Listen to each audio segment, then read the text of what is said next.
자, 노동 계약에 대해서 지난 시간에 수업을 했고, 그럼 노동 계약이 시작되는 게 있으면 또 노동 계약이 끝나는 게 있어요. 그래서 오늘은 이 노동 계약 관계, 그러니까 노동 관계가 끝날 때의 문제인데, 노동 관계가 종료하는 사유들은 좀 이렇게 굉장히 많습니다.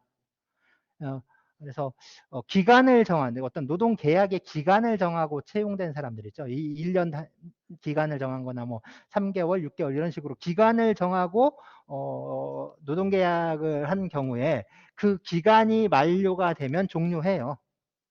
노동 계약은 기간이 만료하면 종료합니다. 그 다음에 뭐 합의 해지가 있고 자진 사퇴, 뭐 해고 이런 것들도 있고요. 그 다음에 정년 퇴직. 그러니까 나이가 이제 정년이 돼서 퇴직하는 경우, 그다음에 당사자의 사망이라고 했는데, 요거는 노동자가 사망한 경우에는 확실하게 노동관계가 종료해요. 그렇지만 사용자가 사망했다고 노동관계가 종료하는 경우는 좀 드뭅니다. 그래서 당사자가 사망하는 경우는 대체로 노동자가 사망한 경우로 이렇게 이제 이해할 수가 있고요. 그다음에 법인격이 소멸하는 경우인데, 이제 회사들 있죠. 뭐 주식회사라든가 아니면 뭐 유한회사 이런 것들. 우리 회사 종류가 4개잖아요. 회사법 배웠죠? 그래서 회사 종류가 주식회사, 유한회사, 합자회사, 한명회사 이렇게 4개 있는데, 우리나라에서는 이 회사는 모두 법인으로 하고 있어요. 회사는 모두 법인으로 하고 있습니다. 그렇지만 이제 그게 이제 전 세계적으로 그런 건 아니고요. 대체로 보면은 그러니까 유럽이나 미국 같은 경우에는 유한회사나 주식회사 같은 경우에는 법인으로 하는데, 우리식의 합자회사, 한명회사 이런 것들 있죠. 그런 것들은 법인으로 하지 않는, 그러니까 일종의 조합 같은 형태로 이해를 하는 경우들이 있어요. 그래서 어쨌든 우리나라는 모든 회사에게는 다 법인격을 부여하고 있습니다. 법인으로 하고 있는데, 그 회사의 법인격이 소멸하는 경우, 즉 회사가 이제 해산되는 경우죠. 회사가 없어지는데 더 이상 뭐 노동관계가 존속할 리가 없죠. 그 다음에 이제 회사가 합병되거나 또는 영업양도가 있는 경우, 회사가 이제 다른 회사로 합병되는 경우, 흡수 합병되는 경우들을 말하는 거죠. 이런 경우 또는 얘는 대부분 이제 특이하게 없으면 이제 새로운 회사로 이렇게 고용이 승계가 돼요. 그래서 고용 승계가 있지만 어쨌든 전 직장, 전에 있던 회사와의 관계에서 보면 노동관계가 끝나는 거죠.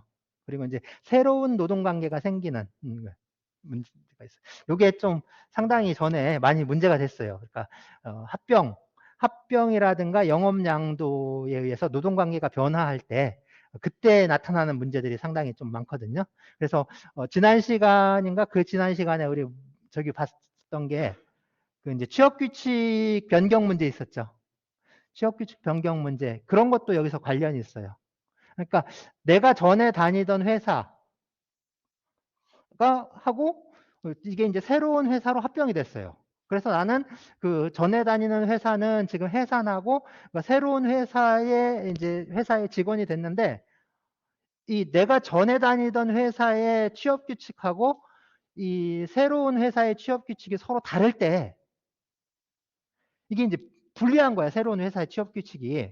불리한 경우에 나는 새로운 회사의 취업 규칙을 따라야 하는지, 아니면 그 전에 있던 소멸한 회사의 취업 규칙에 따라야 되는지, 이게 이제 문제가 되는 경우들. 그런 것들이 이제 그런 문제들이 생겨날 수가 있죠.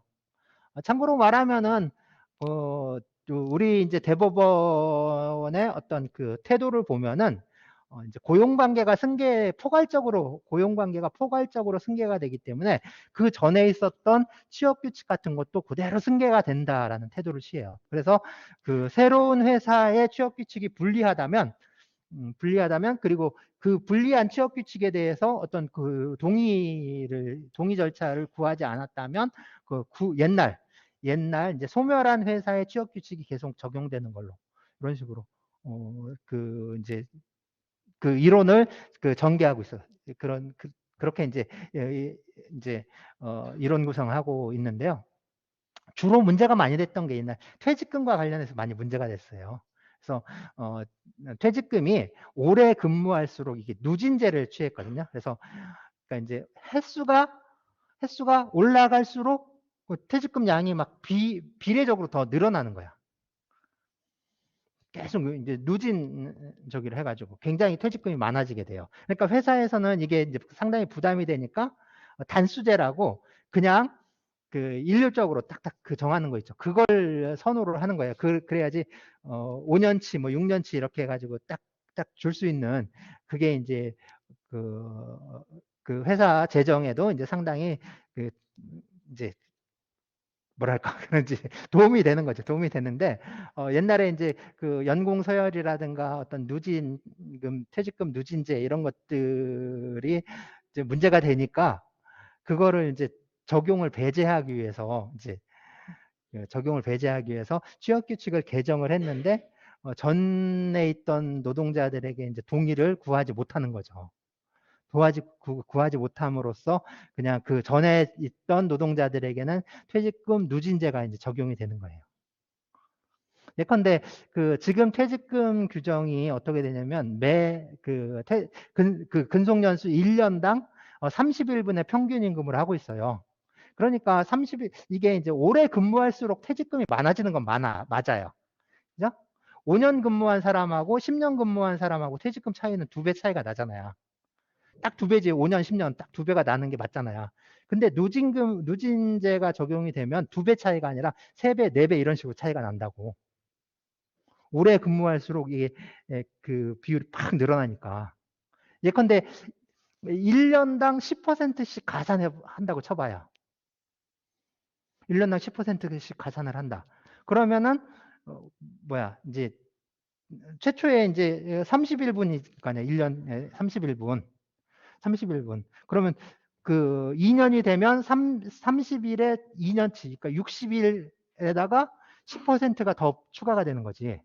그리고 3년이 되면 30일, 30일, 30일에서 91분에 여기다가 10%, 10%, 20% 이런 식으로 계속 늘어나니까 엄청나게 이제 부담이 되겠죠. 그래서 그런 문제들이 있었고 그런 문제들 때문에 상당히 많은 그러니까 뭐랄까 분쟁이 많이 발생했어요. 그래서 판결들이 많아요. 이것과 관련해서. 어쨌든 법원은 태도를 확실하게 해서 무조건 포괄 승계 다 승계한다. 그러면 승계하기 싫으면 특약을 해라. 승계하지 않는다는 특약을 해라. 승계하지 않는다는 특약을 그러니까 승계 배제 특약을 하는 경우 외에는 포괄 승계를 원칙으로 한다. 이렇게 이제 규정을 해버렸습니다. 뭐 자세한 얘기는 우리가 이게 우리 수업 주제에 빠져있네요. 나중에 시간 되면 한번 얘기할 수 있으면 좋을 것 같아요. 합병이나 영업량도 관련해서. 아니면 아마 회사법 시간에 이거 주요한 저기로 다룰 거예요. 합병 영업량도요. 이제. 자, 문제가 되는 건 이제 앞에 본 여러 가지 사유들이 있었는데 하부 해지, 뭐 자진 사퇴 해고할 때 그냥 넘어갔잖아요. 사실 이게 좀 문제가 되는 경우들이거든요. 우리가 보통 계약이라고 말할 때 계약을 하게 되면 어떤 계약이 원하는 목적이 있어요. 사람들이 이제 계약을 하면서 계약을 통해서 얻고자 하는 게 있다고, 이루고자 하는 것들이 있어요. 그래서 예를 들어서 뭔가 매매 계약을 한다고 합시다. 부동산 매매 계약, 아파트를 사고 파는 계약이라고 합시다. 그럼 아파트를 사는 사람의 목적이 있죠. 아파트를 사는 사람은 그 아파트를 사는 게 목적이잖아요. 그리고 아파트를 파는 사람은 그 아파트를 넘겨주고 거기에 대한 대가, 돈을 버는 게 목적이잖아요. 돈을 받는 게. 그러면 아파트를 서로 사고 팔기로 계약을 하고 그 계약에 따라서 물건 넘겨주고 돈을 받으면 계약은 어떻게 될까요? 서로 원하는 걸 얻었죠. 서로 원하는 걸 얻었잖아요. 서로 원하는 거 얻었다. 즉 만족을 했잖아요. 만족. 그래서 이것처럼 그 계약에서 만족을 하게 되면, 당사자들이 계약에 대해서 만족을 하게 되면 그 계약은 소멸해 버려요. 없어진다고. 계약은 없어져요. 즉 계약을 통해서 이루고자 한 걸 이루게 되면 그 계약은 더 이상 효력이 없기 때문에 계약은 소멸해 버려요. 계약은 소멸해 버리는데 문제는 계약을 통해서 얻고자 한 거, 이루고자 한 것을 이루더라도 계약이 소멸하지 않고 계속되는 계약이 있어요. 뭐가 있을까요? 여러분들이 핸드폰을 사용하는, 그러니까 전화기를 사용하는 계약 어때요? 전화기를 사용하는 계약, 전화기를 사용하는 계약은 무엇을 원해서 하는 겁니까? 전화를 쓰기 위한 거잖아요. 그죠? 그러면 그 상대방 통신사의 목적은 뭐예요? 전화 요금을 받기 위한 목적이잖아요. 근데 여러분들이 전화를 사용했고 전화 요금을 냈으면 그럼 계약은 끝나야잖아요. 서로 원하는 걸 얻었으니까 계약은 끝나야지. 근데 안 끝나잖아요. 그죠? 계속 이어지죠. 이런 계약을 우리가 계속적 계약이라고 해요. 계속적 계약. 계약이 계속된다는 계속적 계약 또는 계속적 계약 관계라고 해요. 그러면 이런 계속적 계약 또는 계속적 계약 관계를 딱 끝내는 방법, 종료시키는 방법인데 종료시키는 방법. 요거를 종료시키려면 종료를 시키겠다는 의사표시가 있어야 돼요. 즉 나는 이 관계를 끝내겠소. 나는 이 관계를 끝내겠소. 라는 의사를 표시해야 돼. 상대방한테. 속으로 생각만 하면 안 되고 상대방이 분명히 난 이 관계를 끝내겠어. 난 이 관계를 끝내겠어. 그런 거를 뭐라고 할까요? 난 핸드폰 더 이상 안 쓰겠어. 뭐라고 해요, 그거? 뭐 한다고 해요? 저 해지한다고 하잖아요, 해지. 해지. 이렇게 풀해자, 풀해자. 해지. 멈출 지자. 이게 소의 뿔이에요. 이게 뿔각자고, 이게 소고, 이거 칼이잖아. 그래서 뿔이 있고, 소가 있고, 이제 칼이 있어. 소 뿔을 칼로 잘라내는 거야. 잘라내는 거야. 그래서 이걸 소 뿔을 이렇게 잘라내는, 그래서 떼내는 거지, 떼내는 거. 그래서 이걸 해라고 하는데 풀해자라고 해요. 풀해자. 문제 푸는 거. 뭐 좀 문제라든가 이런 거 푸는 거. 그래서 푸는 거야, 푸는 거. 서로 단단하게 얽혀 있잖아요. 소뿔이 소한테 단단하게 박혀 있잖아요. 그걸 떼내는 거라고. 문제가 단단하게 얽혀 있는 걸 그냥 풀어버리는 거라고. 풀면 어떻게 돼요? 자유로워지잖아요. 그죠?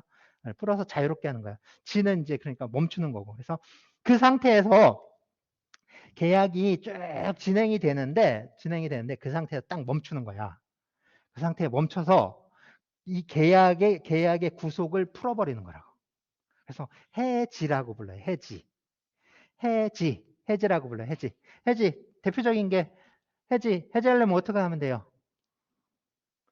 핸드폰 해지하려면 어떻게 해야 돼요? 위약금 약정 남아있다고 생각하지 말고 그냥 다 지났어. 약정 기간 다 지났어. 해지하는 방법. 뭐 이제 그 SK냐 KT냐 뭐 이거에 따라 좀씩 다르긴 한데 어쨌든 그냥 통신사에 전화해서 나 이게 그만 쓸래요. 하면 바로 끊어주잖아요. 그죠? 바로 끊어주잖아요. 즉 뭐냐면 나의 어떤 그 당사자의 어떤 일방적인 의사표시로 저 계속적 계약 관계를 딱 끊어버리는 거야. 계속적 계약 관계를 종료시키는 거야. 그거를 해지라고 해요. 해지.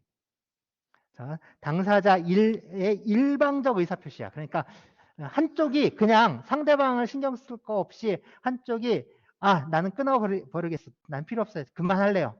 라고 하면은 딱 끊어지는 거예요. 그게 해지예요. 해지. 그러면 그 계약은 항상 두 사람이 있을 거 아니에요. 노동계약도 보면은 어때요? 노동자와 사용자가 있었죠. 좀 아까 아파트 사고 파는 것도 아파트를 사는 사람 파는 사람 있었지. 항상 두 사람이 있었잖아요. 한쪽이 그만하겠다고 하면 이게 관계가 끊어지는 거라니까.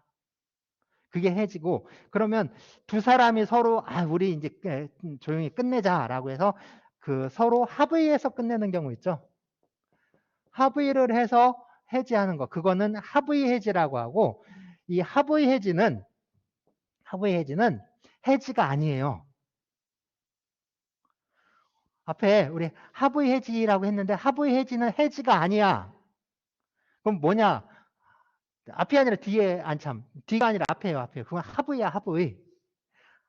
합의 해지라고 부르는데 이거는 성격이 해지가 아니라 합의야. 그래가지고 그 합의 해지는 계약이에요. 새로운 계약이에요. 새로운 계약이에요. 그래서 해지와 합의 해지는 서로 달라요. 해지와 합의 해지는 서로 다릅니다. 그러면 우리가 해지와 합의 해지 얘기를 하는데 그 노동계약, 그 노동관계는 대표적인 계속적 계약 관계에 속해요. 노동관계, 노동계약 관계, 이거는 대표적인 계속적 계약에 속한다고. 그러니까 노동자가 일을 해주고 일을 하고 사용자는 거기에 대해서 보수를, 그러니까 임금을 지급하는 거잖아요. 노동을 제공하고 임금을 지급하는 건데 한번 노동을 제공했다고 이 노동 관계가 종료하는 게 아니죠. 계속 이어지잖아요. 그래서 계속적 계약 관계인데 이 노동 관계를 끝내는 방법, 그래서 당사자의 일방적인 의사 표시로 노동 관계를 종료시키는 그게 해지인데 노동관계에서는 물론 이제 해지인데 해지를 부르는 다른 명칭이 있어요. 그래서 사용자에 의한 노동계약의 해지를 부르는 말이 있고, 그 노동자에 의한 노동계약의 해지를 부르는 말이 있어요. 그러면 먼저 사용자에 의해서 노동계약을 해지하는 것 뭐라고 부르면 될까요? 전에 이거 물어보면 꼭 그래서 자른다. 자른다. 그러면 노동자에 의한 그 노동계약의 해지는 뭐라고 부르면 돼? 뭐라고 부르면 될까요? 때려친다. 때려친다. 근데 물론 이제 틀린 말은 아닌데 조금 어려운 말로 써야 되잖아요. 그죠? 뭐라고 할까요? 뭐라고 할까요? 나보지 말고 여기 보면 알잖아요. 여기 써 있잖아요.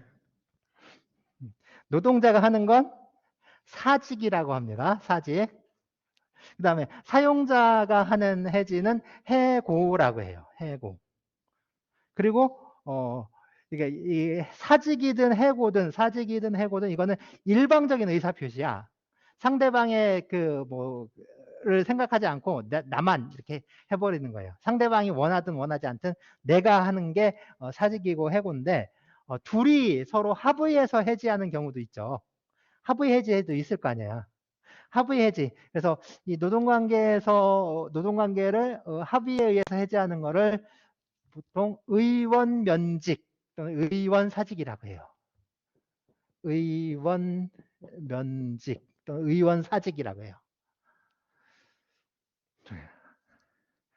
한자로 원에 의해서 그 당사자의 희망에 의해서 직을 면직하는 거, 그만두게 하는 거. 의원 면직, 합의해 짓고. 그리고 그만두는 건 사직, 해고. 이 중에 뭐가 문제가 될 것 같아요? 진짜 사회적으로 문제가 많이 되는 건 뭘까요? 당연히 해고겠죠. 그래서 해고는 이제 보기로 하고 먼저 해고를 보기 전에 문제가 좀 덜 되는 거 이렇게 이제 의원 면직하고 사직에 대해서 얘기를 하는데 그럼 의원 면직하고 사직은 어떤 차이가 있느냐?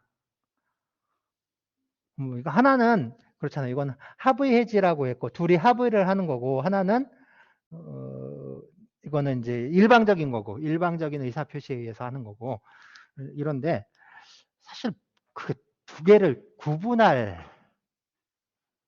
현실에서 구분할 저기는 그렇게 많지 않아요. 저걸 굳이 구분해야 할 저기는 많지 않아요. 보통 보면 그 현실에서 회사를 그만둔다 뭐 하죠? 뭐부터 하지? 사표 쓰잖아요. 사표 쓴다고 하잖아요. 사직서를 제출하죠. 사직서를 제출하잖아요. 그럼 사직서를 제출하면 그럼 사직이 된 거냐? 사직이 된 거냐?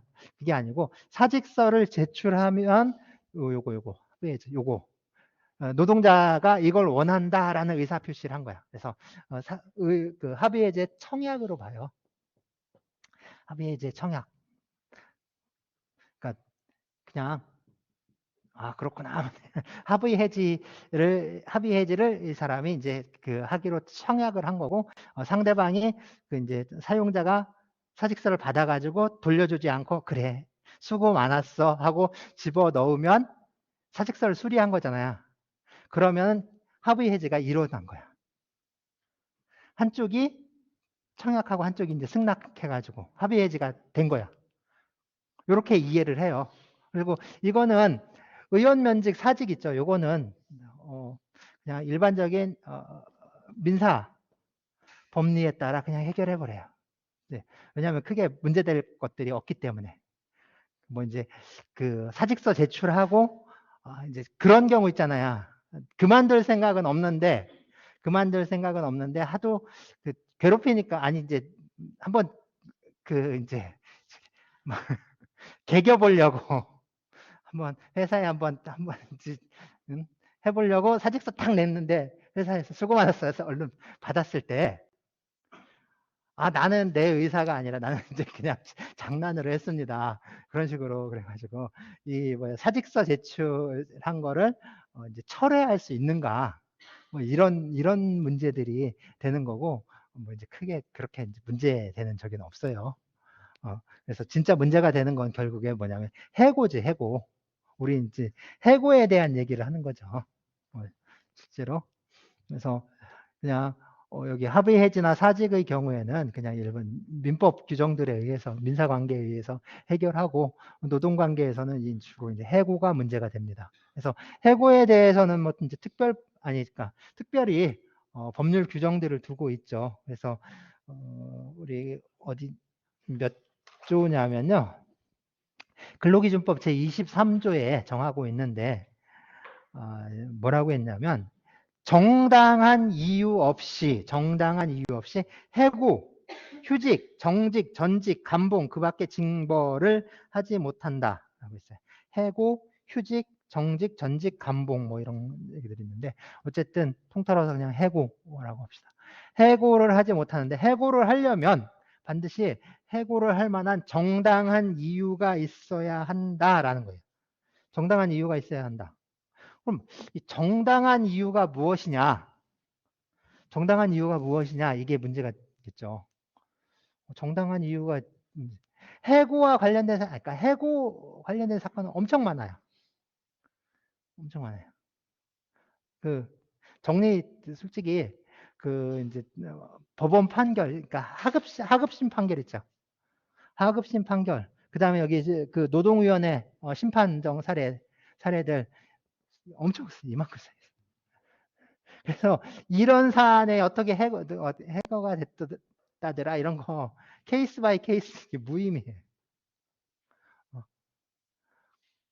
어떤 경우에 해고가 된다더라 이런 거 찾는다는 게 사실 의미가 없고 그 원칙적인 걸 알아야죠. 도대체 정당한 이유가 무엇이냐라는 거예요.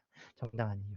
그래서 정당한 이유는 결국에 뭐냐면 두 사람 사이의 관계, 이 노동 관계 있죠. 노동 계약을 더 이상 지속시킬 수 없을 정도. 노동 관계를 더 이상 지속시킬 수 없을 정도로 노동자에게 책임 있는 사유. 정리가 되나요? 노동계약 관계를 더 이상 지속시킬 수 없을 정도로 노동자에게 책임 있는 사유. 그게 뭐 정당한 이유라는 거예요. 그리고 또 하나가 문제가 뭐냐면 이거는 어떤 노동자 개인의 잘못이잖아요. 과책이잖아요. 노동자 개인에게 잘못이 있는 경우인데 또 하나는 뭐냐면 그 회사가 부득이해서 회사가 어려워서 회사의 부득이한 사유로 회사 운영을 더 이상 할 수 없는 어떤 그런 경영상의 위기가 초래되었을 때 이때를 말합니다. 그래서 전에는 이렇게 정당한 이유 하나만으로 평가를, 그러니까 모든 것을 판단을 했는데, 이제 그 대법원 판례가 뭐냐면 정당한 이유에 이 경영상의 이유에 의한 해고를 이제 하나를 이제 추가를 하면서, 여기 이제 대법원이 그래서 이 경영상 이유에 의한 해고, 또는 이거 흔히 말해서 이걸 정리해고라고 해요. 정리해고라고 하는데, 정리해고에 관한 요건을 딱 4개를 이제 만들어냅니다. 그리고 저 4가지 요건, 저 4가지 요건이 갖춰진다면 경영상 이유에 의한 해고를 할 수 있다. 그 노동자를 정리해고할 수 있다라고 이제 대법원에서 판결을 한 거야. 그리고 이 대법원 판결이 나오고 나서 이거를 근로기준법에 이제 규정을 하게 됩니다. 그래서 근로기준법이 몇 번 이제 완전히 다 전면 개정이 몇 번 됐어요. 그러니까 그 법률을 개정할 때 이제 조문 하나하나 몇 개만 손보는 걸 일부 개정이라고 하고, 처음부터 끝까지 다 뒤집어 엎는 걸 전부 개정이라고 해요. 그러니까 전부 개정이 몇 번 됐어요. 전부 개정이 몇 번 됐는데, 그래서 그때 이제 이게 이제 들어온 거지. 들어와가지고 이게 아마 96년, 97년인가 96년 이때쯤 들어온 것 같아요. 들어왔던 걸로 기억이 나요. 어쨌든 그래서 이제 이 규정이 들어온 게 현재 24조입니다. 이제 이제 24조입니다. 경영상 이유에 의한 해고, 근로기준법 제24조. 그래서 다른 말로 하면 정리해고라고도 많이 해요. 그래서 4가지 요건이 뭐냐면, 이제 1항에서 4항까지, 5항까지 쭉 있는데, 그거를 정리해보면 저거예요. 첫 번째, 긴박한 경영상의 필요가 있어야 돼요. 긴박한 경영상의 필요가 있어야 되고, 두 번째, 해고를 회피할 수 있는 노력을 다 해야 돼요. 그러니까 처음부터 해고를 하는 게 아니라 다른 걸 다 했는데도 더 이상 안 된다. 그러면 그때서야 이제 해고를 하라는 거죠. 그다음에 세 번째는 합리적이고 공정한 대상자 선정 기준이 있어야 돼요. 어떤 합리적인 기준에 의해서 해고 대상자를 선정을 해야 합니다. 그리고 네 번째는 노동조합 또는 노동조합이 없을 때는 노동자 대표와 이제 사전에 60일 전에 통보를 하고 성실하게 협의를 거쳐야 돼요. 이 4가지 요건을 딱 지킬 때만 정당한 이유가 있다라고 법원에서 판결했어요. 그리고 그게 법률 규정으로 딱 이제 입법이 된 겁니다. 그런데 이게 근로기준법에 이 규정이 들어오면서 이게 저 요건들이 상당히 엄격했거든요. 굉장히 엄격했어요. 그래서 긴박한 경영상의 필요가 뭐냐? 이거는 해고를 하지 않으면 기업이 부도가 날 정도로 위태로운 상황, 그런 상황을 얘기한다라고 이제 이해를 했던 거지. 근데 이게 변해요. 변해. 요건이 이제 풀어지는 거야. 요건이 풀어져서 어떻게 되냐면, 첫 번째, 긴박한 경영상의 필요 있잖아요. 이거는 지금 어떤 식으로 바뀌었냐면, 꼭 회사가 부도가 날 정도의 위기 상황을 말하는 건 아니고, 그런 상황을 말하는 건 아니고, 이제 경영 합리화의 필요성이 있으면 인정된다라고 이렇게. 그래서 경영 합리화의 필요성으로 할게요. 첫 번째 요건이 이 경영 합리화의 필요성으로 딱 바뀐다고요. 그러니까 회사가 위태위태한 상황이 아니더라도 회사의 어떤 좀 회사를 합리적으로 운영하기 위한 필요가 있다라고 하면 언제든지 정리해고를 할 수 있다라는 저희가 나온 거야. 그렇게 되다 보니까 이 두 번째 요건, 해고를 회피할 수 있는 노력은 있으나 마나한 거지. 긴박한 경영상의 필요성이 있을 때는 이게 두 번째 요건이 의미가 있었어요. 근데 경영 합리화의 필요성으로 요건이 바뀌게 되니까 두 번째 요건이 있으나 마나한 거야. 해고를 회피할 수 있는 노력을 먼저 기울여야 된다. 그 의미가 없어진 거지. 그래서 두 번째 요건이 있으나 마나하게 돼요. 세 번째 요건, 합리적이고 공정한 대상자 선정 기준이 필요하다. 이것도 사실상 이제 의미가 없어져요. 사실상 의미가 없어지게 된다고. 왜? 그전에는 이제 대상자를 쭉 해가지고 뭐 이제 숙련, 어느 정도 이제 숙련이 됐는지, 뭐 인사고과는 어떤지, 뭐 그런 걸 다 따져가지고 대상자를 선정했어. 지금은 그런 식으로 안 해요. 그냥 한 부서 있죠. 부서라든가 팀이라든가 그거 그냥 통째로 버리는 거야. 그리고 대부분 이제 문제가 되는 그런 이런 사건들 보면은 그냥 어떤 부서 아니면 어떤 사업장 어디 딱 해가지고 그거 찍어가지고 그냥 싹 없애버려요. 그래서 예컨대 뭐 이제 우리가 이제 세종의 사업 회사가 본사 세종에 있어요. 그래서 세종 사업장 있어. 그 다음에 저 옆에 청주 사업장 있어. 위에 천안 사업장 있어. 그리고 저 밑에 이제 대전에 또 사업장 있고 그래. 그러면은 전에는 여기서 이제 그 대상자를 선정했잖아요. 기준에 의해서. 지금 안 그래. 그냥 한 군데를 그냥 폐쇄시켜버려. 뭐 그냥 통째로 폐쇄시켜. 여기 있는 사람 다 나가는 거죠. 이런 식으로. 그러니까 어떤 합리성, 공정성이 이게 이제 없어진 거야. 의미가 없어요. 의미가 없어요. 그리고 마지막으로 결국에 남은 게 이제 노동조합과의 협의인데 이게 이제 60일 전에 통보하고 성실하게 협의하라고 했는데 성실하게 협의 안 하면 어떡해? 대부분 문제가 되는 게 요 부분이에요. 그 쟁의가 발생하는 게 다 이 부분이에요. 이 부분. 노동조합은 당연히 반대하죠. 다른 방법을 찾아보자. 다른 방법을 찾아보자. 그래서 다른 방법들을 가지고 이제 협상을 하려고 하는데 회사 측에서는 아니야. 그냥 무조건 다 자르는 거야. 특히 저 반대하는 조합원들이 많은 부서부터 잘라버리는 거야. 없어버리는 거야. 그럼 힘을 쭉 뺄 수 있으니까.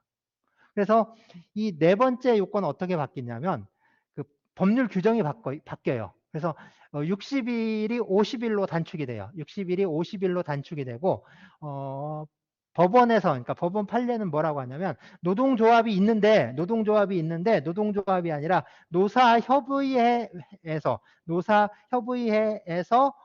정리해고에 대해서 그 하는 거 그 협의하는 거 이것도 협의의 효력이 있다라고 인정해요. 나아가서 이 노동조합과의 협의는 이 정리해고를 인정하기 위한 그 필수적인 요건은 아니다라고까지 그 판결해.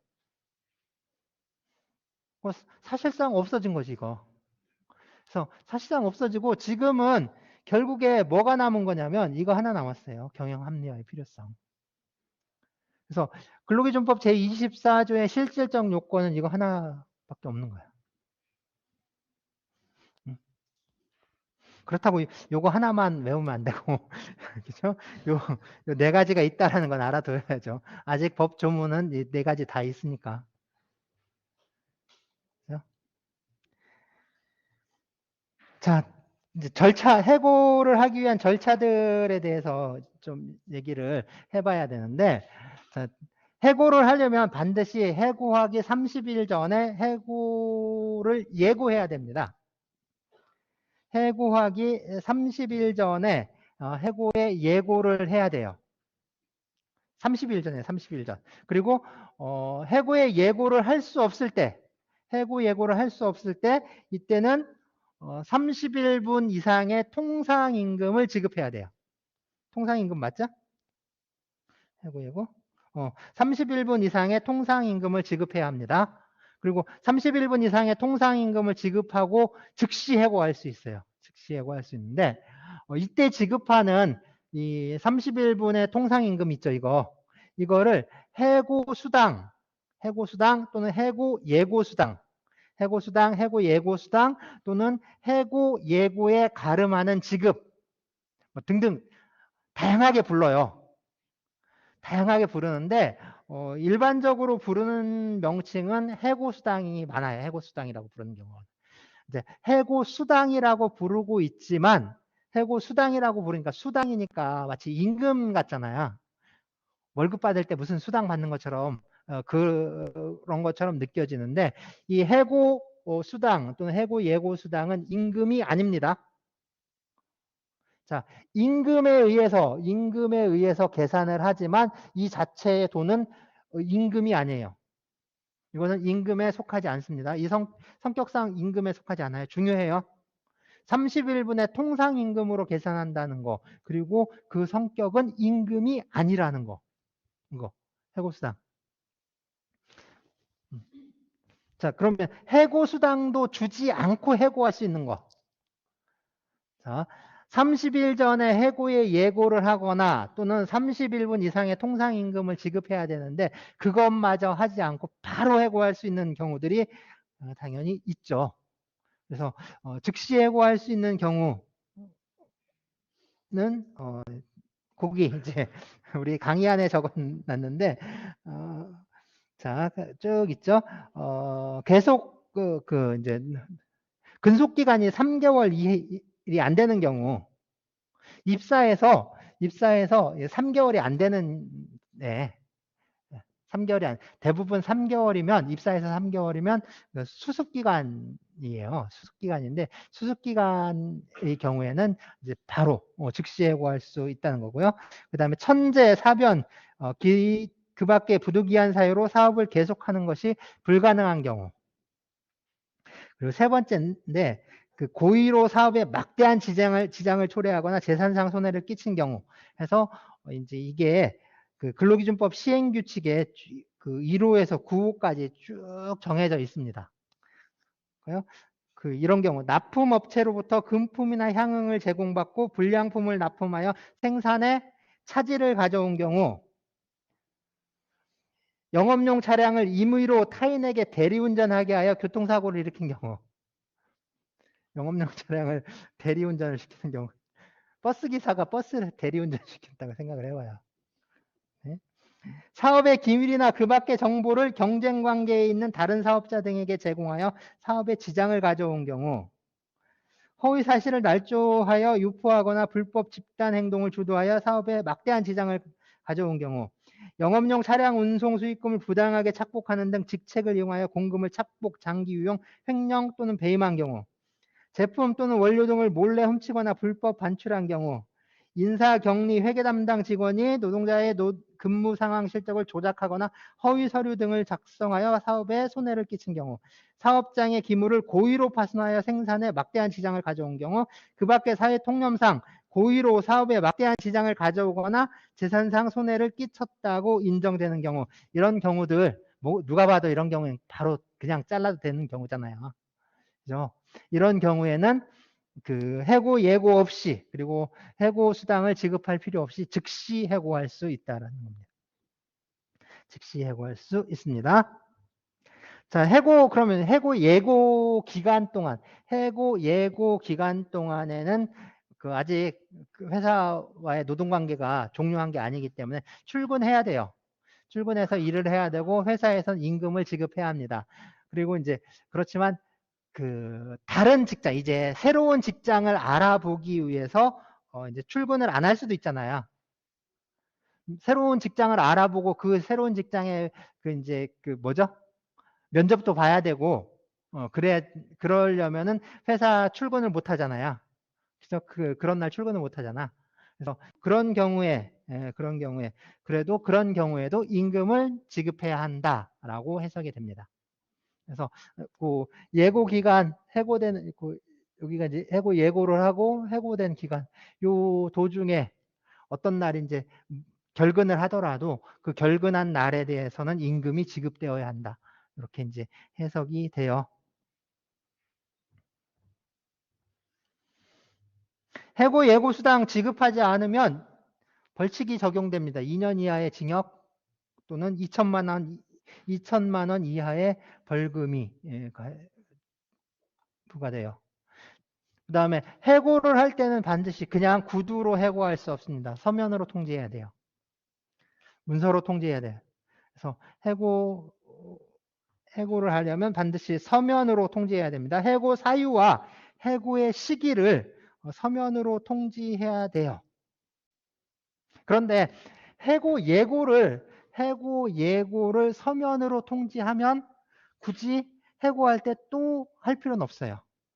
그래서 해고 예고를 서면으로 통지했다면, 이때 통지를 했다면 해고할 때는 굳이 또 통지할 필요는 없습니다. 그래서 서면으로 통지하지 않으면 이거 역시 그 해고는 해고로서의 효력이 발생하지 않아요. 그래서 그런 해고가 지금까지 해고가 정당한 이유가 없거나 해고의 정당한 이유가 없거나 해고의 어떤 절차적인 규정, 해고를 하기 위해서 지켜야 되는 그런 절차적인 규정을 지키지 않았을 때 그때는 부당해고가 돼요. 정당하지 않은 해고, 부당해고가 되고 그 부당해고는 무효입니다. 아무런 효력이 발생하지 않아요. 중요한 건 여기서 우리가 부당하다라고 말을 하잖아요. 그죠? 정당하지 않은 거, 그러니까 부당한 거. 그래서 정당하지 않은 거, 그리고 부당한 거. 그래서 정당하냐, 부당하냐 얘기가 있고, 이 정당하냐, 부당하냐라는 말과 좀 다른 게 합법이냐, 불법이냐라는 말이 있어요. 합법. 합법이냐, 불법이냐. 이런 기준이 있어요. 자, 어떤 게 이제 합법이냐, 불법이냐. 어떤 게 또 정당하냐, 부당하냐라는 건데, 우리가 정당하냐, 부당하냐라는 이게 정당한 것이냐, 아니면 부당한 것이냐라는 이 판단은 그 합법을 전제로 해요. 정당하냐, 부당하냐라는 그 정당과 부당이라는 것은 합법을 전제로 한다고. 합법적인 거를 전제로 해. 일단 합법적이어야 돼. 합법적인 것 중에 정당한 것도 있고 부당한 것도 있는 거야. 정당한 거, 부당한 거. 그러니까 불법적인 거는 정당한 것이 될 수가 없어요. 그리고 불법적인 거는 정당하냐, 부당하냐를 따질 필요가 없다고, 불법은. 이해가 되죠? 그래서 합법이냐, 불법이냐는 법에 합치하느냐, 아니냐를 따져요. 합법성 여부. 합법성을 따지는 거야. 그럼 정당하냐, 부당하냐는 건 뭐냐면 합법성을 전제로 해서 목적성을 따져요. 합법이라면 목적성을 따지는 거야. 정당, 부당. 목적성, 목적이 합치하느냐 아니냐 이걸 따지는 거야. 근데 왜 이 얘기를 하냐면 이거는 부당한 게 아니에요. 부당해고는 부당한 게 아니라 불법이야. 성질상 합법을 전제로 해서 한목적성이 없는 게 부당한 거고, 이 부당해고에서 말하는 이 부당해고는 이 부당한 게 아니라 불법이라고. 불법. 그래서 부당해고의 성질은 부당한 것이 아니라 불법적인 거예요. 불법적인 거기 때문에 무효야. 무효인데 저 무효는 당연 무효, 절대적 무효예요. 누구에 대해서도 무효고, 그리고 저거는 언제나 무효해요. 무효. 불법이기 때문에 그래. 그 부당해고의 성질은 이제 불법적인 건데 왜 그러면 이걸 부당해고라고? 이제 이런 말장난들이 많아요. 말장난들이. 사용자의 행위에 대해서는 항상 불법이라는 명칭을 쓰지 않아. 부당이라는 말을 써요. 부당해고, 부당노동행위라고 불러. 그렇지만 부당해고든 부당노동행위든 실질적으로 그거의 성질은 부당한 것이 아니라 불법적인 거야. 불법을 부당이라고 바꾼다. 예컨대 우리 이거 있죠?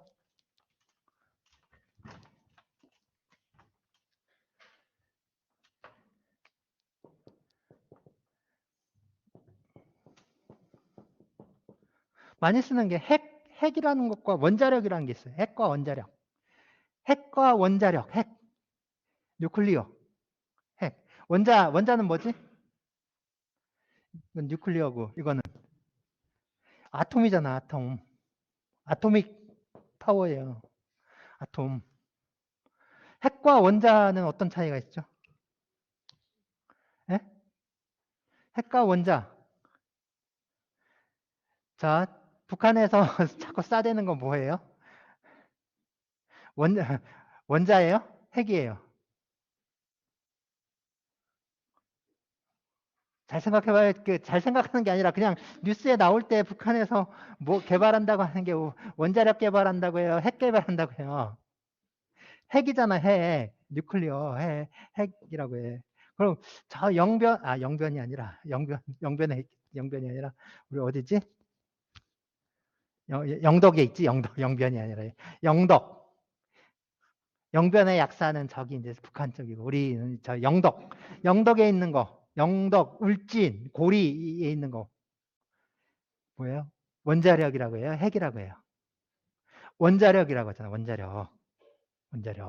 그죠? 원자력. 그런데 그 원자를 보면 바깥에 전자가 있고 가운데 원자 핵이 있어요. 원자 핵이야, 핵. 이게 핵. 요게 분열이 되는 거야. 그 원자 핵 안에는 양성자, 중성자, 뭐 밀입자 그 여러 개가 있대요. 근데 이게 쪼개지면서 이게 쪼개지거나 아니면 융합하면서 어떤 파워, 힘을 발휘하는 거야.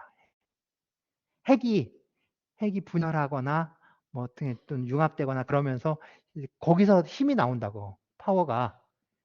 그러면 이게 핵이야. 핵의 힘이야. 핵의 힘이잖아. 핵분열의 힘. 우리가 보통 얘기하는 거. 그럼 원자의 힘은 뭐예요? 원자의 힘은. 원자의 힘은 원자와 원자 사이의 힘이지. 잘 생각해봐. 원자력 하면 원자와 원자 사이의 힘이잖아. 원자의 힘이잖아. 원자. 핵의 힘은 핵력. 원자력, 핵력. 핵이 분열되면 그게 원자력이 아니라 핵력이지. 근데 왜 이거는 원자력이라고 부를까? 핵력이라고 안 하고. 즉 뉴클리어 파워라고 안 하고 왜 아토믹 파워라고 할까?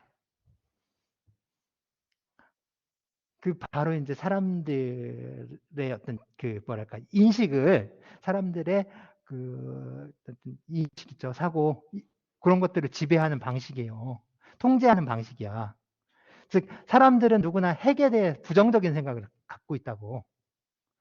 핵에 대해서 부정적인 생각을 갖고 있으니까 우리가 이제 북한에 있는 건 다 핵이라고 불러. 핵잠수함, 핵무기, 핵개발, 핵발전 이런 식으로 핵이라고 불러. 핵. 근데 반대로 우리가 하는 건 다 우리는 이제 핵무기 개발을 안 하니까 그 뭐야 다 원자력 발전소잖아요. 원자력 발전소에 대해서는 그 원자력이라는 용어를 쓰는 거예요. 원자력이라는 용어를. 그리고 원래 원자력은 그런 의미가 아닌데 그 이제 새로운 개념을 여기다 집어넣는 거지. 이걸 이렇게 집어넣어서 쓰는 거야. 이런 식으로. 이게 이제 언어를 통제하는 방식이에요. 이런 식으로 이제 통제를 하는데 부당해고도 그런 일종의 그런 방식이야. 부당해고도 일종의 그런 방식이에요. 그러니까 부당해고와 불법 파업이라는 걸 보면 알아요. 부당해고는 사실상 그 성격은 불법이지만 그거를 순화시켜 가지고 뭐야 부당이라는 용어를 그러니까 사용하는 거고 마치 이제 정당하지 않은 합법적인 행위인 것처럼 포장하기 위해서 그런 용어들을 집어넣는 거고 불법이라는 용어를 사용할 때는 합법적이지 않다는 의미를 일단 깔고 가는 거잖아요. 그래서 그런 식으로 이제 사용되는 용어라고 할 수가 있습니다. 어쨌든 부당해고는 정당성이 결여된 해고라고 하지만 그 성격은 불법에 해당하고 불법이기 때문에 아무런 효력이 없어요. 무효예요. 무효이기 때문에 이 해고된 기간 동안 그러니까 해고의 효력이 발생하지 않아요. 해고의 효력이 발생하지 않아. 그리고 해고된 기간 동안에 임금이 지급되어야 합니다. 계속해서 임금이 지급되어야 돼요. 그래서 우리 50쪽에 있는 얘기는 상당히 어려운 얘기예요. 전문적인 얘기고 어려운 얘기인데 그 미지급 임금, 그러니까 임금을 그러니까 해고 기간 동안에 임금을 지급할 때 중간 소득을 공제하느냐 마느냐 이 문제가 있는데 이 문제는 상당히 좀 난해한 문제고 여러분들은 그냥 나는 이 분야에 대해서 전문적으로 좀 더 알아보고 있다라고 하면 읽어보시면 돼요. 그렇지 않다라고 생각되면은 그냥 과감하게 한 번만 읽어보면 돼요. 이 분야는 그렇게 좀 어려운 문제이기 때문에 어려운 문제고 상당히 어떤 채권법, 민사 채권법과 연관이 깊은 부분이니까 그냥 시간 날 때 한번 읽어보고 그냥 넘어가면 돼요. 넘어가면 돼요. 자, 부당해고가 불법행위가 될 때가 있습니다. 부당해고 자체가 불법행위가 되는 건 아니에요. 부당해고 자체가 성격은 불법이라고 했지만 이 불법과 불법행위는 다른 거예요. 불법행위는 뭐냐면 민법 제750조에서 규정한 750조 있죠? 750조 있잖아요. 750조에서 규정하고 있는데 그 규정에 따라 고의 또는 과실로 인한 위법행위로 타인에게 손해를 가했을 때 그걸 불법행위라고 합니다. 타인에게 손해를 가했을 때 타인에게 손해를 가했을 때 그런 행위를 이제 불법행위라고 하는데 이 불법행위가 성립하면은 그 손해를 배상해야 됩니다. 손해배상 책임이 있어요. 손해배상 책임이 있습니다. 그래서 이 부당해고 그 자체는 불법행위가 아니지만 이게 경우에 따라서는 불법행위를 성립시키는 경우가 있어요. 그러니까 이제 해고를 할 때 뭐 모욕을 한다거나 그런 경우 있잖아요. 해고를 하면서 어떤 해고 대상자를 모욕한다거나 아니면 뭐 다른 저기에 의해서 이 어떤 해고 대상자의 어떤 권리라든가 어떤 그런 것들을 침해하는 경우, 침해해서 손해를 발생시킨 경우라면 당연히 그때는 손해배상을 해줘야죠. 그래서 주로 문제가 되는 거는 어떤 모욕이라든가 명예훼손이라든가 어떤 인격적 이익을 침해하는 경우들이 많아요.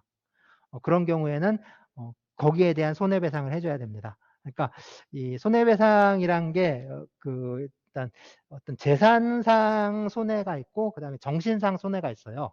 그러니까 손해가 발생한다라고 했을 때 우리가 재산에 발생하는 손해가 있고 그다음에 어떤 그게 아니라 정신적 손해가 발생하는 경우가 있는데 이 재산상 손해, 그러니까 재산상 손해는 안 발생하지 이 경우는.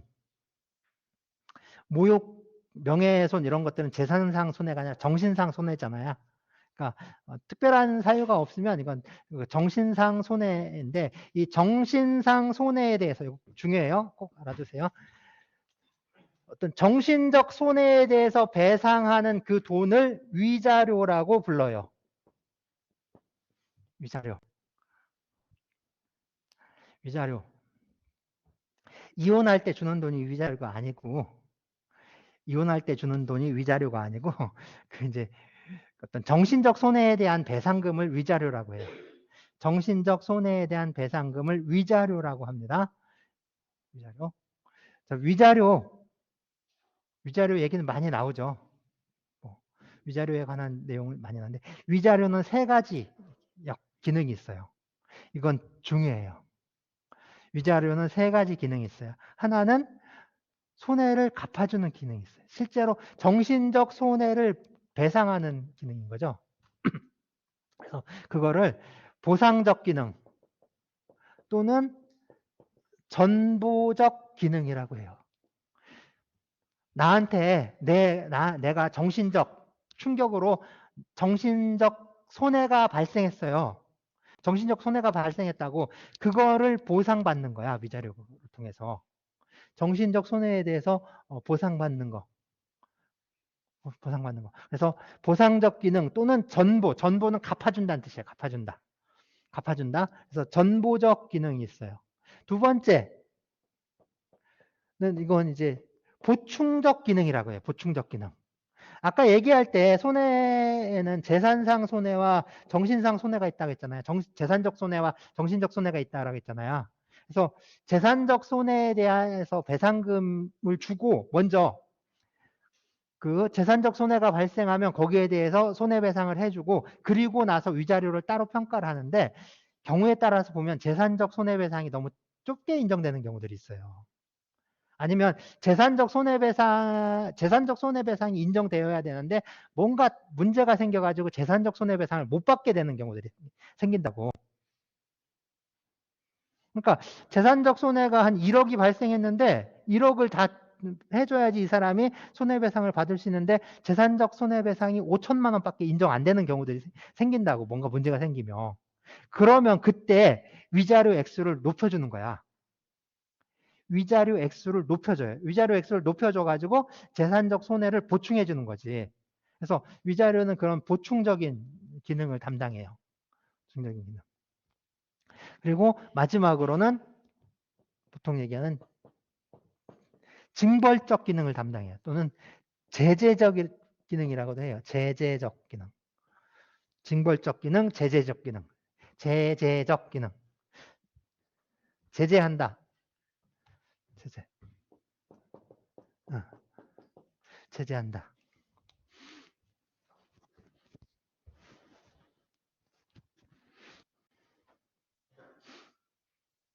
징벌적 기능 제재. 그러니까 그 뭐냐면 가해자가 한 짓이 나쁜 짓이잖아요. 가해자가 한 짓이 나쁜 짓이니까 그거를 이제 징벌하는, 거기에 대한 벌을 주는 거지. 벌을 주는 거. 그래서 이런 세 가지 기능을 합니다. 세 가지. 보상적 또는 전보적, 그다음에 보충적 기능, 징벌적 기능, 이제 제재적 기능, 이렇게 세 가지. 그래서 보상적 기능, 보충적 기능, 징벌적 기능, 이런 걸 해요. 딱 세 가지. 세 가지가 좋은 거예요. 세 가지가 좋은. 세 가지. 그치?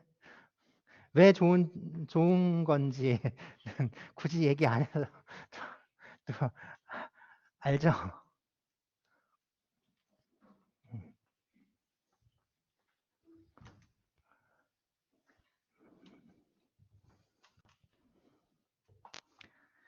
자, 부당해고를 구제하는 방식은 두 가지 방식이 있는데, 부당해고에 대한 구제 방법은 노동위원회를 통한 방법과 법원, 그러니까 민사법원을 통한 방법 두 가지가 있어요.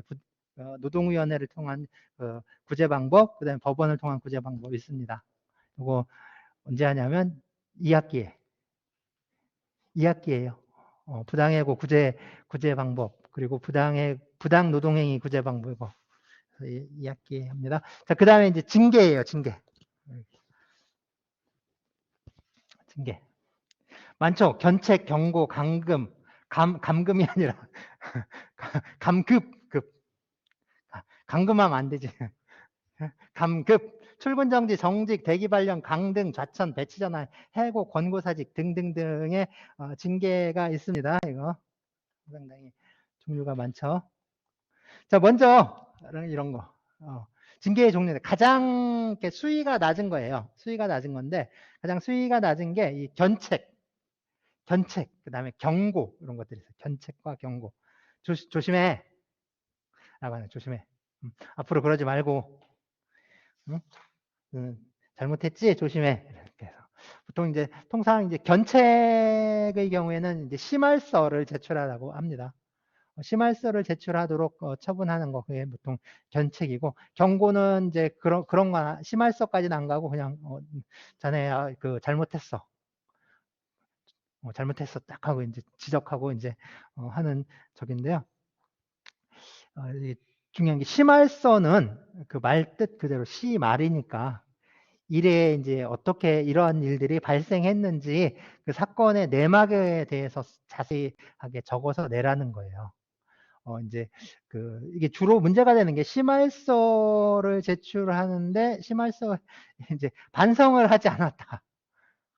그러니까 반성의 의미를 포함시키지 않았다라고 해서 이제 막 오히려 징계하는 경우들이 있는데 그거는 잘못된 겁니다. 그렇게 할 수 없어요.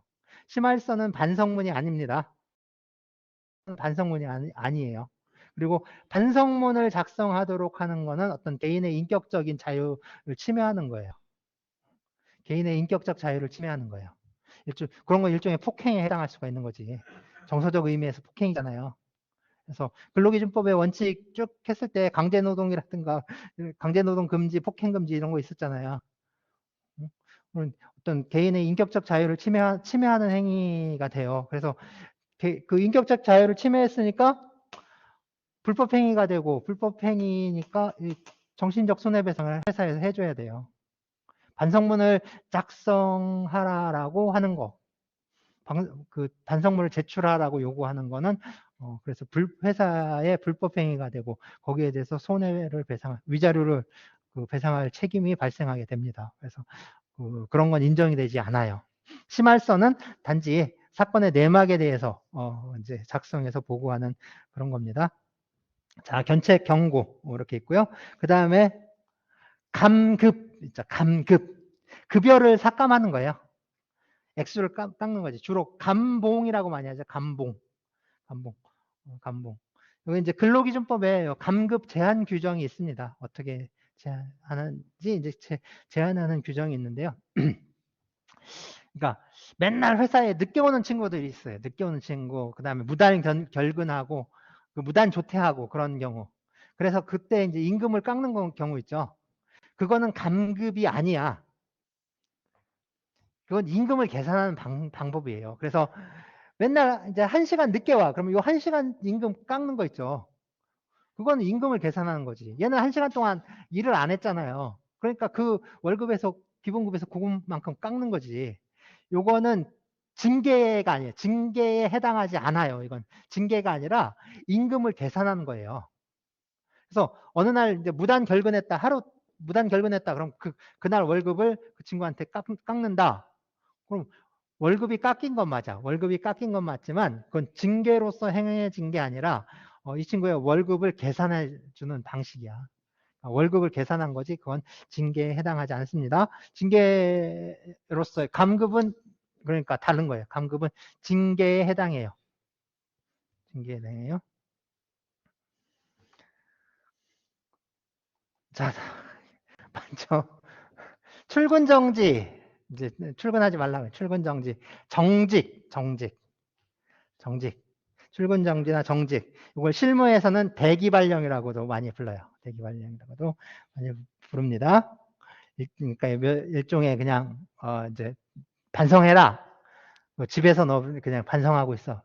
건데 보통은 이게 이제 이렇게 이제 대기발령 내서 집에서 있도록 하면서 자동으로 이제 퇴직시키는, 해고를 피하는 방법 중에 하나이기도 하죠. 뭐 이제 그런 식으로 이제 처리하기 위해서 많이 쓰는 방법이에요. 출근 정지, 정직, 대기 발령 이런 게 있고요.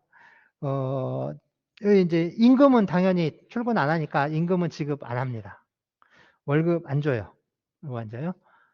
그렇지만 근속 연수에는 포함돼요. 아직 회사를 그만둔 건 아니잖아요.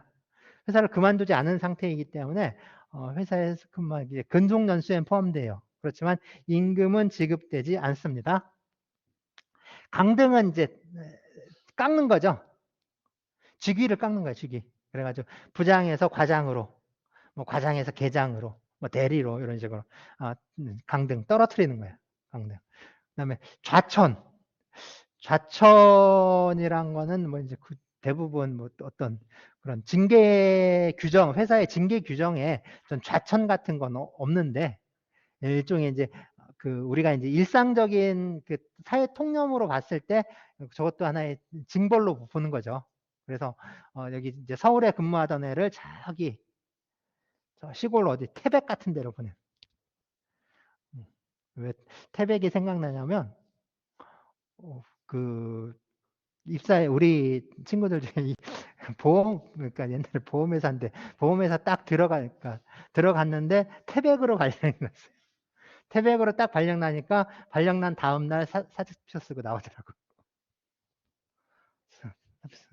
그래요.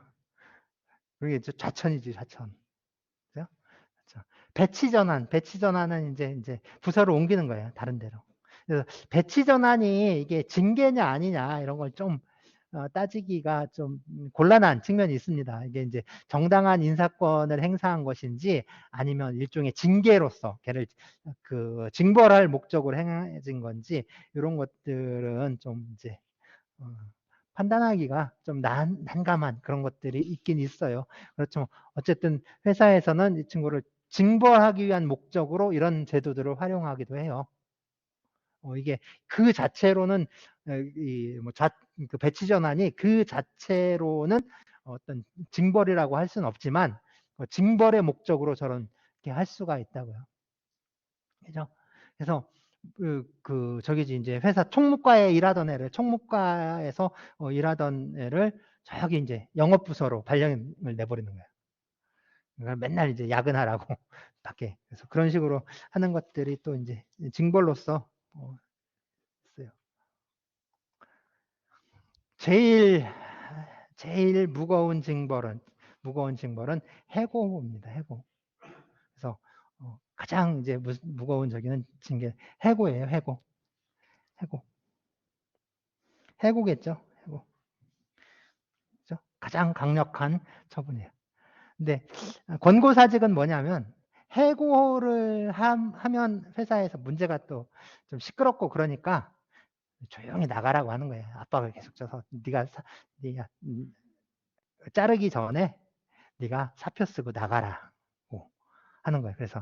그래서 이제 사직을 유도하는 거죠. 그래서 권고사직, 사직을 유도하는 겁니다. 유도. 그래서 그리고 이제 그래도 이제 안 나가면 그때 이제 자르는 거죠. 그런 것들이 이렇게 해당합니다. 자, 그러면 징계를 할 만한 사유가 뭐가 있느냐?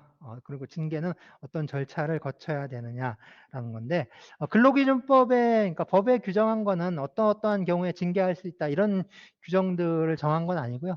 근로기준법은 징벌을 하려면 정당한 이유가 있어야 된다라고만 정하고 있죠. 그래서 정당한 이유가 있어야 징계를 할 수 있다라고 정하고 있습니다. 대부분 그래서 징계 사유라든가 이런 거는 그 회사의 취업 규칙에 정하고 있어요. 그러니까 상벌 규정 뭐 이런데 주로 정하고 있죠. 상벌 규정이라든가 징계 규정에 징계에 관한 내용들을 규정하고 있습니다. 그래서 그렇다면 취업 규칙에 정해놨다고 해서 그게 모두 징계 사유에 해당하느냐? 징계 사유에 해당하느냐? 그게 이제 취업 규칙에 정해진 사유가 있고 거기에 딱 들어맞는 행위를 했다. 그러면 얘는 곧바로 징계를 해야 되느냐? 그건 아니고 실질적으로 그걸 좀 따져봐야 됩니다. 어떤 징계의 정당성에 대해서 좀 따로 이제 판단을 할 필요가 있습니다. 그래서 주로 이제 어떤 그런 경우 있죠. 범죄 행위라든가 그 다음에 어떤 불법, 그 다음에 뭐 뇌물을 받는다거나 그런 거 있죠. 회사 돈을 횡령한다거나 이런 것처럼 비행을 저지르는 경우. 요즘 또 최근에 그 문제되는 어떤 그런 뭐랄까 갑질, 성폭력, 성희롱, 갑질 이런 거 그런 행위들을 했다. 이런 것들은 이제 중요한 당연히 징계 사유에 해당하게 돼요. 그런 것들은 이제 징계 사유라고 할 수 있는데 그게 아니라 그냥 그런 거죠. 좀 애가 게을러 맨날 지각해.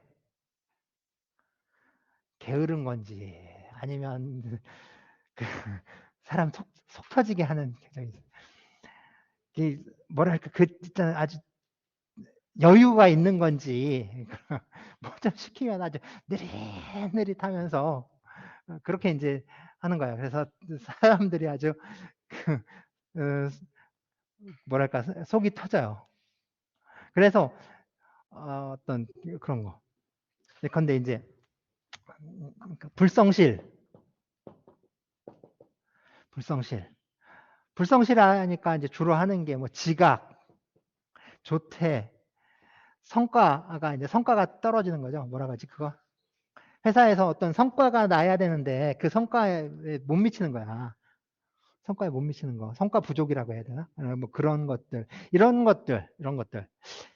것들을 징계 사유로 삼을 수 있는가? 결론적으로 말하면 네. 이런 것들도 이제 징계 사유에 해당하는데 이게 좀 이론적인 측면에서는 이게 징계 사유에 해당하느냐라고 봤을 때 이건 징계 사유로 보기는 어렵습니다. 이건 왜냐하면 어떤 노동 계약을 위반하는 것과 계약상의 의무를 위반하는 것과 계약상의 의무를 위반하는 것과 어떤 징계 사유에 해당하는 것은 좀 다른 문제예요. 다른 문제. 다른 문제. 그래서 노동계약상의 어떤 계약상의 의무에 위반하는 거는 거기에 대해서 가해지는 어떤 그 노동계약에 의해서 주어지는 어떤 그런 어떤 불이익이 가해질 수는 있어도 그 자체를 좀 징계 사유로 삼는다 하는 건 좀 문제가 있지 않나 네, 문제가 있지 않나 하는 거죠. 그래서 실질적으로 징계 사유는 뭐냐면 그 기업이라는 하나의 조직 질서잖아요. 하나의 조직체고 기업이라는 조직 질서를 그 어떤 경영하기 위해서 또 운영하기 위해서 필요한 어떤 규율 이런 것들을 침해하는 행위를 그걸 이제 막는 거라고 그걸 징벌하는 거라고. 그러니까 조직 질서, 어떤 기업의 조직 질서에 대해서 위해를 될 수 있는 그런 행위를 사실상 징계 사유로 삼는 거지. 단순하게 그 사람의 어떤 채무 불이행이라든가 불성실 이런 것들을 문제 삼는 거는 좀 문제가 있지 않느냐. 이런 건 징계 사유가 아니라 어떤 계약 위반 사유다. 그래서 이걸 좀 다르게 구분해서 봐야 할 필요가 있다라는 게 어떤 그 어떤 노동 법학적인 그 견해예요. 근데 그 그냥 웬만한 학자들 또는 아니면 어떤 이제 법원이라든가 노동 실무에서는 구분 안 해요. 두 개를 구분 안 한다고. 두 개를 구분 안 해. 두 개를 구분하지 않고 그냥 통틀어서 다 그냥 폭넓게 다 징계 사유로 이해를 해요. 징계 사유로 이해하고 있습니다. 그러면 대표적인 게 그래서 이력서를 허위 기재한 거 있죠. 이력서에 가짜 이력을 쓴 거야. 이건 어떻게 이걸 징계 사유로 삼을 수 있는가? 이게 이제 계속 문제가 이렇게 쭉 됐어요. 이력서를 허위 기재한 것을 징계 사유로 삼을 수 있는가? 경력 사칭한 거 이런 것들 징계 사유로 삼을 수 있는가? 이런 것들이 문제가 됐는데 저기 있죠. 이게 원래는 그거예요.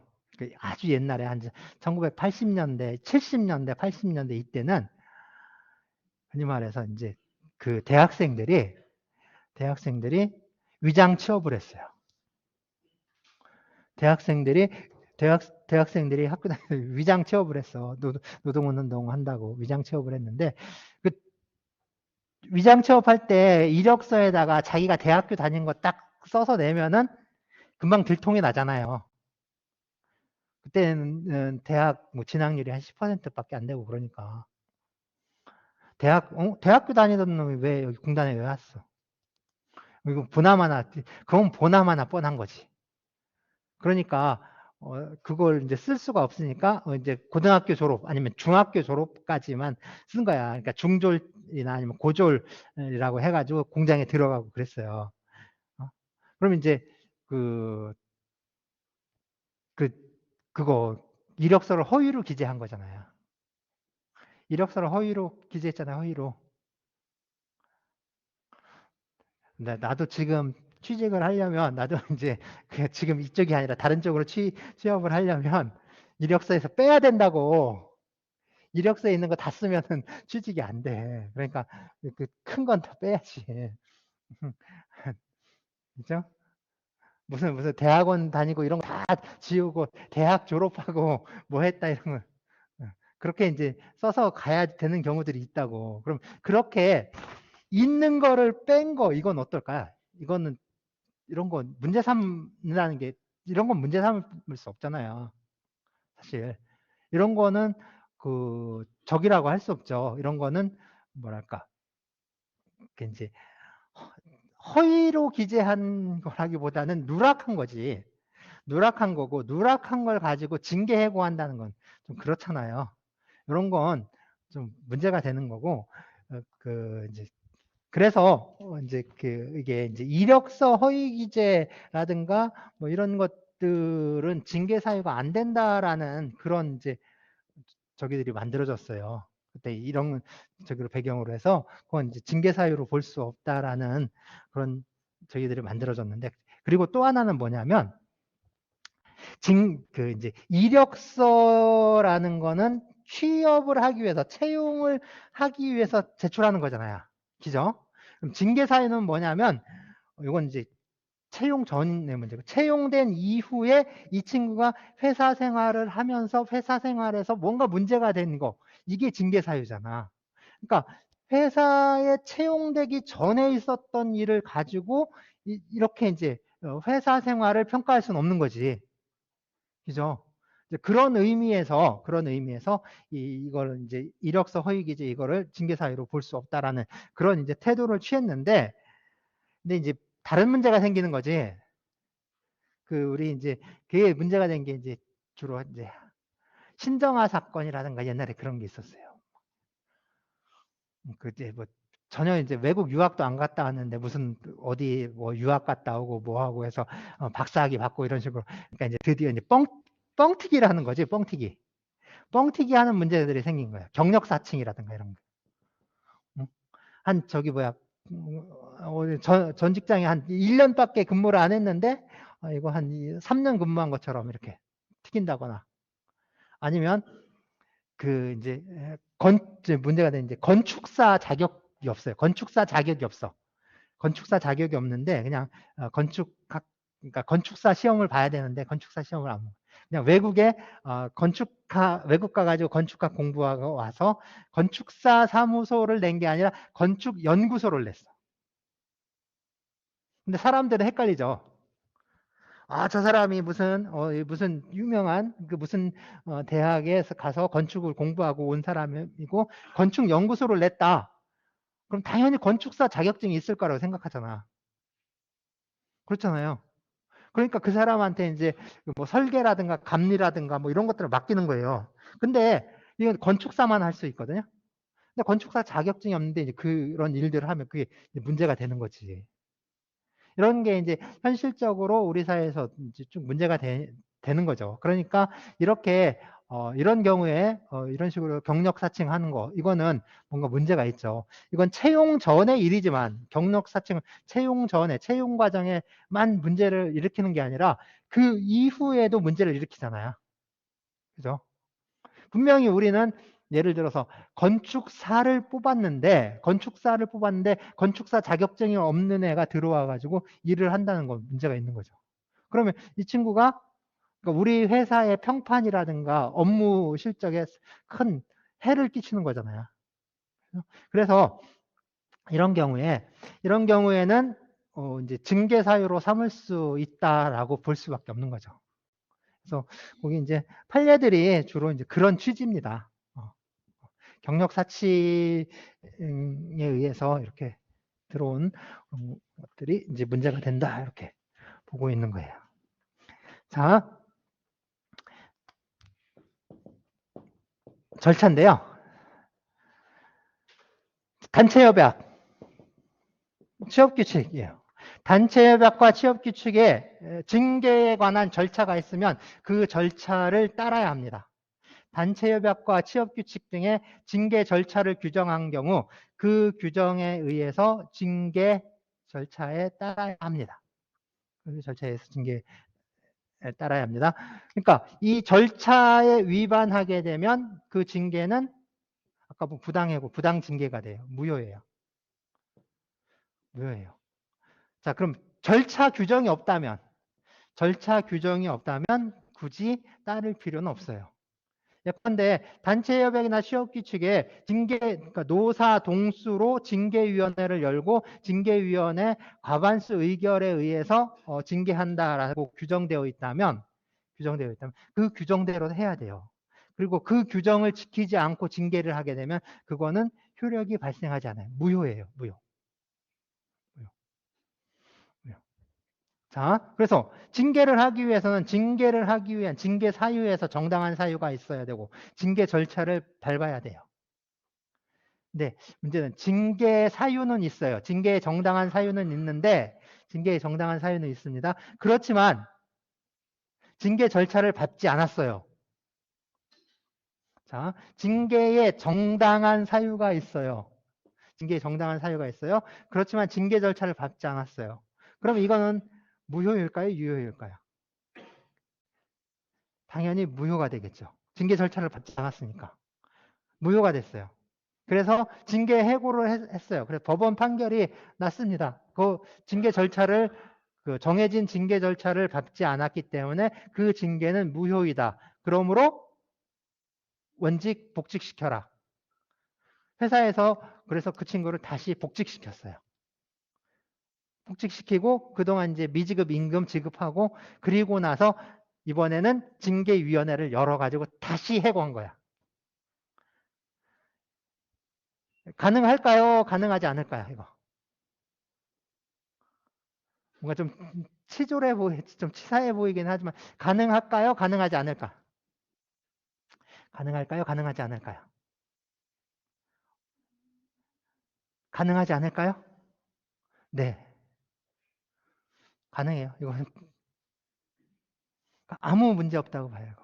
이거 이제 판례의 취지도 이런 경우에 그렇게 할 수 있다라고 봐요. 왜냐하면 그죠?